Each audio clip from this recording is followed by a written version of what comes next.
Suffrage and jail only makes them worse. Children must grow in the light of true love. Yeah, but nevertheless, pleasant afternoon to each and every one.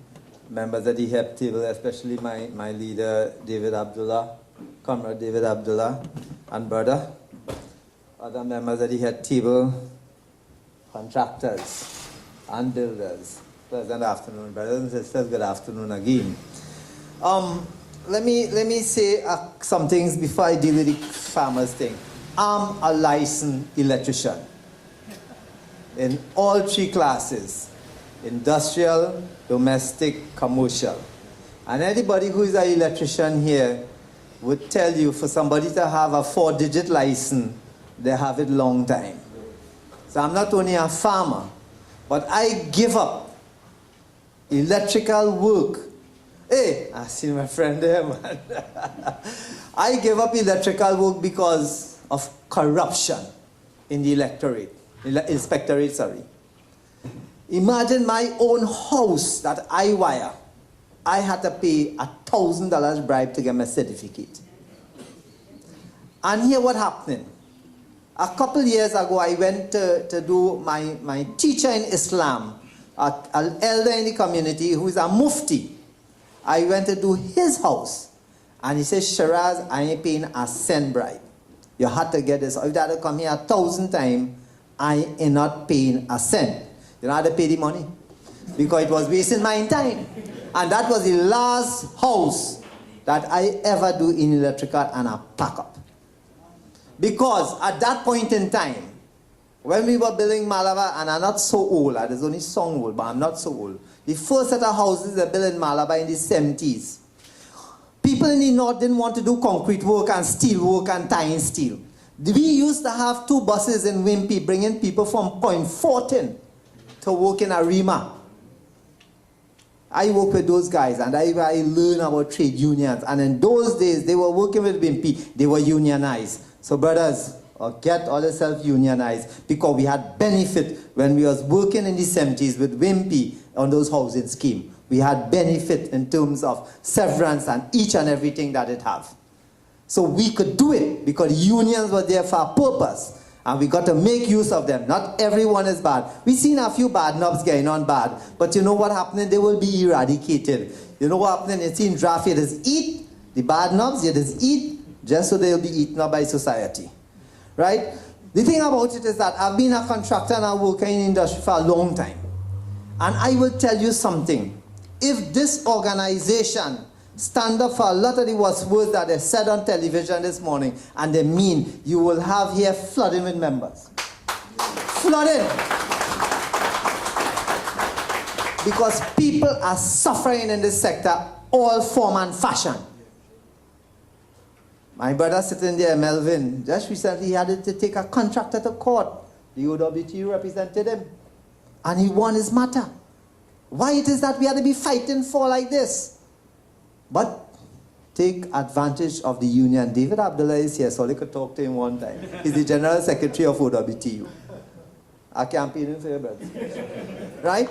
The thing about it is that people are hurting. And let me give you an example of how people are hurting. I am one of the sheep and goat farmers in this country. Last night, coming down the road from Port of Spain with Joint Trade Union meeting, somebody called me. Hey, Mr. Khan. I say, yes. You have goat to sell? I say, who is this? Because I don't know who it is on the other side. They say, I just call and I want to know if you have some goat. I say, well, I don't deal with that, you know. I don't deal with them kind of thing this way. I say, you need to tell me who your name, where you calling from, and I need to know. They say, yeah, okay, we from a chemical company, we sell agrochemicals.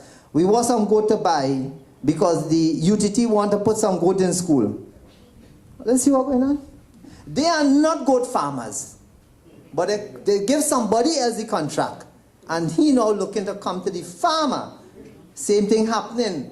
We have people taking contract to brush cut estates, but they don't have a tractor and they don't know how to cut. So they're going to the farmers to now give them subcontracts. So how much money they're making? And here what happening is $800 to cut an acre. They say happening, we gain you 20 acres, so you have to give you a discount. And this is what happening, because you mentioned that this morning on TV, my brother. So what happening is the major people, because of friend and family, and I don't want to tell you in construction alone that taking place all over the place. All over the damn place they're doing this to people. Not only contractors, farmers, people in insurance, all over. You hear people in insurance complain, but they don't want to complain because they don't want no people making money. Right? So they had their problems too.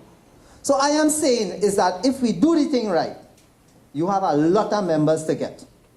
I am saying that because I know what's going on out there, and I'm in the industry a long, long time. Probably I might have to change from farming because they're treating me bad and put on back my guns.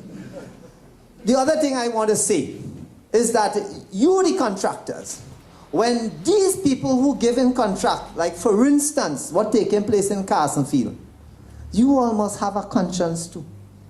If they're telling you, look, you see, because they know they're going to have people giving trouble there in Carson Field, they won't want to give their friend them, and they want to give you the contract because you know why? That you go battle with me. We must be able to be man enough and say no, because not everything we will run for $1. Because in Carson Field, it's farmers they're displacing.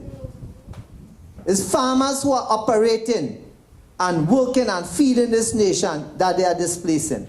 One of the remaining best piece of clay that it have coming out of Carson Field to make pottery, these people are going to destroy that.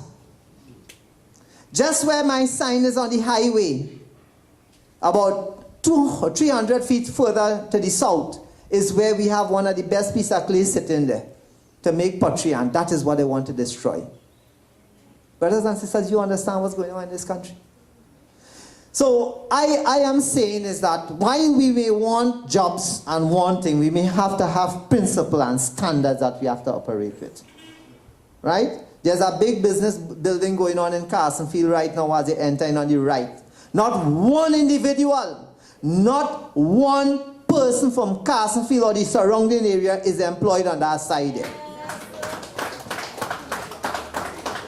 And that's one of the reasons why the movement, and all due respect to my friend from the PNM, that is one of the reasons why the movement for social justice is critical in this country. And when our president in his inauguration speech mentioned that social justice in this country is lying, we are the hope. Thank you very much.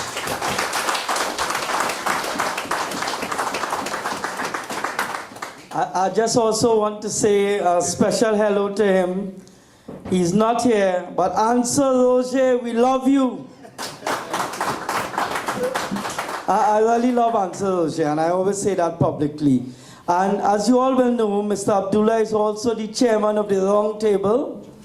The Round Table comprises all the different civic and social groups, people like Shiraz Khan, Section 34 group, Mr. Remy from the CWU, Phyton people, Mr. Cabrera. It's really a great amalgamation of thinkers and thoughts that possibly will be a change to this nation. I'm also publicly always saying that I think the public will just love to see all of us together in one election. That would be nice. But I also want to apologize for Mr. Akins Vidal. He has a little bout of food poisoning and cannot make it today. He's the Secretary General of Phyton, and he won't be able to make it today. I know, for some of you all, you all must be saying, wait, this group are well backing. You only had Phyton, Abdullah, this one, but really and truly, SBCA, you really have a lot of backing. Get your house in order, we're coming. So, at this point in time, I want to invite our special guest. Before I do so, you all make your way to your seats here. And I also want to say special thanks to two friends of mine, Evangeline Devsaran and Iva L. Page. They are also huge supporters of Section 34 group, and they've really helped us out today. We've got to give them some thanks. So we're going to have a special guest speaker now, I think enough has been said about him, but Mr. Abdullah, we work together, we work at the round table at MSJ functions, but let me tell you, not only do I love Ansel Roger, but I also love and respect you a lot. I want you to know that as a man, for what you have stood up for, Prakash Ramadan, they may want to give up the little opening of the car door. Yes, boss, yes, boss. You've done it. You deserve that. Ladies and gentlemen, Mr. David Abdullah, suddenly making the wrongs. When he started to go in the public, I was thinking about putting him in a jacket and a tie. But he just said, nah, boss, I is who I is, you know. But here's the thing. He comes across very real, very genuine. And from Hema Ramkisoon to Fazil Mohammed to Harvey Boris to Natalie and they all would tell me, I like that guy. You know why? He's not pretensive. The keynote speech for today, we've had our guest speaker. The keynote speech for today, ladies and gentlemen, I give to you the Public Relations Officer of the Small Builders and Contractors Association, Mr. Simon Daniel. Mr. Abdullah, Mr. Shiraz, colleagues of small business, colleagues, members of the media, people from the banks, distinguished guests, ladies and gentlemen. Well, I am the PRO of the Small Builders and Contractors Association. I wouldn't be long because I know everybody kind of think you're in, keep you back wherever it is. What I really want to highlight is one of the main things. Now, the Small Builders and Contractors Association is not just an association of contractors. One of the objectives of this association is to build this thing into an institution. I'm really glad Mr. Abdullah, Mr. Shiraz, and the PNM people here, because what is happening is that in a little while from now, we go want like about 30 acres of land somewhere in the central here to pop a building. Because the reason for that is that small contractors was here before I was here. I am here, it are small contractors. And when I go on, it was still a small contractor. So this is something that can't done. What happened is that we realize that there's a void because it have nothing for small contractors. So as I say, we want to set up an institution. We want to register the members, make sure that they're registered, that they're compliant, that they're wherever it is. If a contractor was to be engaged in a job for the private or the public sector, what we want to do is to make sure that that contractor represents this association in terms of giving us our best quality in the industry. So as I say, it's not just an association, it's where members coming together. This is a long-term thing and we need to set up an institution. So I wouldn't be long. So ladies and gentlemen, thank you very much.